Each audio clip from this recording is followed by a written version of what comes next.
latest satellite images, makikita natin na Intertropical Convergence Zone or ITCZ ang nakakaapekto, partikular na sa may Southern Luzon, Visayas at sa may Mindanao. Kaya makikita ninyo halos may mga cloud clusters dito sa may Southern Luzon at maging dito rin sa may labas ng Philippine Area of Responsibility na nasa bahagi nitong axis na tinatawag nating Intertropical Convergence Zone o pagsalubong ng hangin mula sa magkaibang hemispheres ng mundo. At ito ang inaas natin magdadala ng mga pag-ulan, particular na sa malaking bahagi ng Southern Luzon. So ito yung Mimaropa, Calabarzon, kasama din yung Kamaynilaan. So malaking chance ng mga pag-ulan ngayon sa Metro Manila, gayon din sa Central Luzon.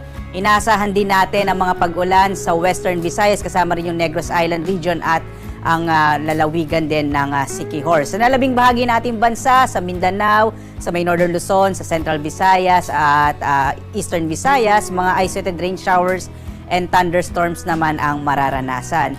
Sa ngayon nga, wala pa naman tayong minomonitor na low pressure area, bagamat may mga cloud clusters tayo ngayon na tinitingnan, pero wala pa rin tayong bagyo sa loob at labas ng Philippine Area of Responsibility.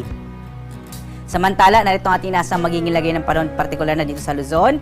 Makikita natin na malaki ang tsansa ng mga pag-ulan at maulap na kalangitan, partikular na sa bahagi ng Calabarzon, Mimaropa, Bicol Region, gayon din sa Metro Manila at sa Central Luzon. Dulot yan ng Intertropical Convergence Zone or ITCZ, kung saan nga nakakaapekto itong axis niya, partikular na dito sa may Southern Luzon, sa Visayas at sa Mindanao. Samantala, sa may Northern Luzon, partikular na sa Ilocos Region, Cordillera at Cagayan Valley Region, inasa natin ang mga isolated rain showers and thunderstorms. Posibleng medyo mainit pa rin yung panahon, partikular na sa may Northern Luzon sa tanghali. Agwat nga ng temperatura natin sa Lawag na sa 24 to 33 degrees Celsius. Sa Tuguegarao hanggang 35 degrees Celsius. Sa Baguio naman, 70 to 24 degrees Celsius. Sa Kamaynilaan, nasa 25 to 32 degrees Celsius. Sa Tagaytay naman, 23 to 31 degrees Celsius. Habang sa Legazpi, 25 to 32 degrees Celsius. Dito naman tayo sa Palawan, Visayas at Mindanao. Makikita natin na malaki rin yung tsansa ng mga pag-ulan sa Palawan, dulot ng ITCZ at ang agwat ng temperatura sa Calayan Islands nasa 25 to 31 degrees Celsius, habang sa Puerto Princesa City 25 to 31 degrees Celsius. At magiging maulan din sa malaking bahagi ng Western Visayas kasama yung Negros Island region at Siquijor. At sa nalalabing bahagi naman ng Kabisayaan, ang Central Visayas at Eastern Visayas, mga isolated rain showers and thunderstorms ang maaaring maranasan sa araw na ito. Agwat ang temperatura sa Iloilo, 24 to 31 degrees Celsius. Sa Cebu naman, 25 to 32 degrees Celsius. Sa Tacloban, nasa 25 to 32 degrees Celsius.